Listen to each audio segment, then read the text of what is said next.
pumping out a lot of good information. Like, here's the best flat Earth proof right behind me. This is what you have to believe in if you believe in the ball. You have to believe that you're spinning faster than the speed of sound, that you're orbiting 66,000 miles an hour, which you can't even fathom that speed, while you're chasing the sun at 500,000 miles an hour, while the whole system is moving sideways at 1.2 miles an hour.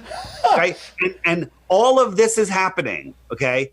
And how it started to happen is ridiculous. But while all of that is happening, this happens.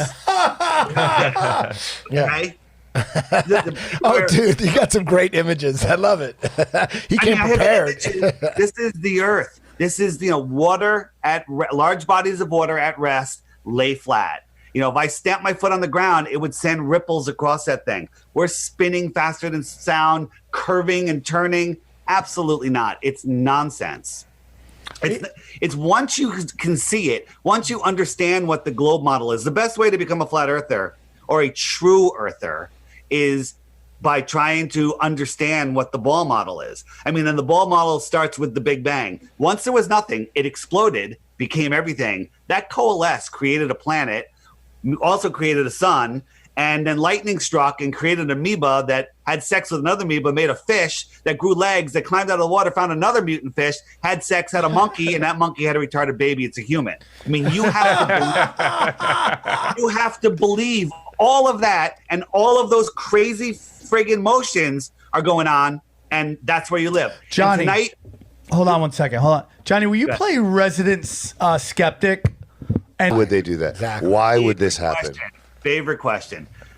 The reason is because they want you to think that you're that description I just made, and random speck in the middle of nowhere, no meaning, and you're lost in space, spinning and lost in space. You have no foundation which your life is set upon. But if you understand that the flat Earth is intelligently designed, that means there's a creator. That means you are the center of creation, and this place was made for you. You are the basement of the universe, and all the lights in the sky that we see are within the Earth system. We're not a disk in a solar system with other balls out there. That's ridiculous.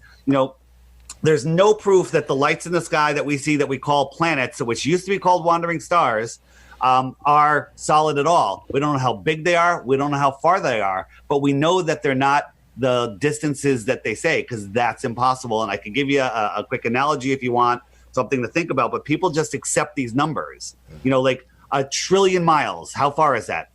How long is a trillion seconds, Sam? 1 trillion seconds. How long of a time frame? 30,000 years. 31,000 years.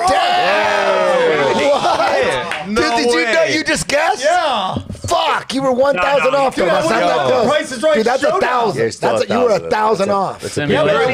Relax. Relax. Okay. Simulation is true. You're clapping for victory when you're 1,000 years off. That's like Jesus time. The closest star is like, I forget how many, it's like 50 trillion miles away. It's 4 light years. So light traveling for 4 years, right? Our sun, right, is this big yoga ball, and the Earth is a pebble right next to it, right? That's what we're told, right? So if the sun was literally a mile above our head, it would fill the entire sky. You with me? Yep.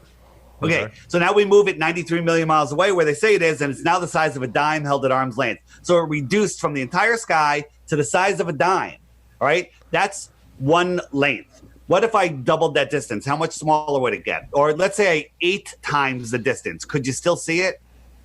It went from the entire sky to the size of a dime. Now I'm going to make it go 8 times farther. Any logical thinking mind will know that is the angular size has gotten too small and you cannot see it. That's 1 light hour. 8 times as far as a light hour. And the closest star is 4.5 light years away. Okay? These numbers are ridiculous. Science proves that we can't see things that far because of the angular resolution limits of our eyes. They don't teach you about that in school. They don't teach you about any of this stuff. Now, you